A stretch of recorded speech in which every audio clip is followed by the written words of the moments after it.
We've, of course, seen massive protests around the country supporting both Israelis and the Palestinian people. But there is also mounting frustration among Muslim and Arab Americans over what they say is a lack of support for their community. And much of that is being seen as being directed at President Biden.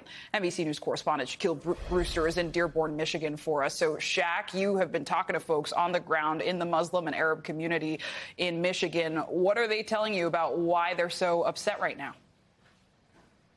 Well, Zinkley, this is a really personal situation for them. You saw that powerful reporting that our colleague Erica just did. But for many people in this community, it's more than a report about a humanitarian crisis or those powerful images that you saw. But it's concern about their relatives who are in the region, who are being displaced and who are fearing for their lives. And that's why they're calling for President Biden to ask for a ceasefire. And with them not getting that, and there's no sign that that's coming anytime soon, they're directing their anger towards the president in this moment. I want you to listen to a few chunks of the conversations I've been having with folks here in this community.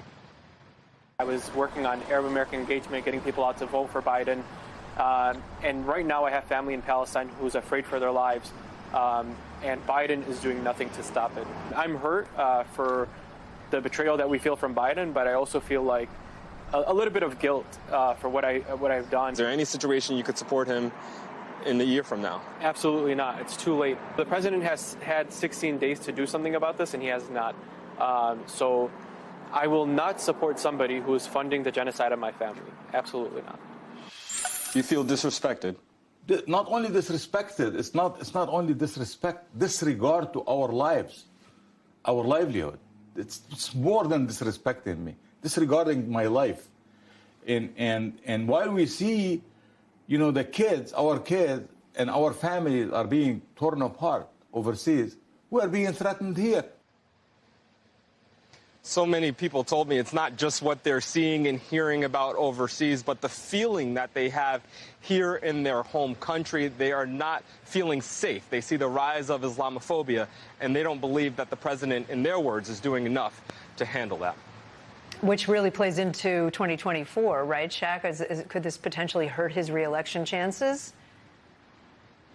Potentially. This is a group of voters who, according to exit polls from CAIR, the Council on Islamic-American Relations, 70% of Muslim Americans backed Biden in the last election. We are in a tight swing state. This is a state that President Trump won in 2016 by just 11,000 votes. And one point to make here is it's not as if people are saying they're not going to show up to vote next year. They're just saying they're going to show up, they're going to vote. They're just going to leave that line item for president blank. They're not going to cast the ballot in that race. The White House and Biden campaigns say that they are aware of the concerns. They're working to address them.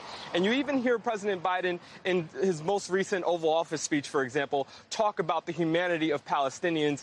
It's still a question whether or not that tonal shift is going to make its way down to regular people, and if that will lead to a shift in attitudes and deeply held feelings of betrayal that you're hearing in those conversations.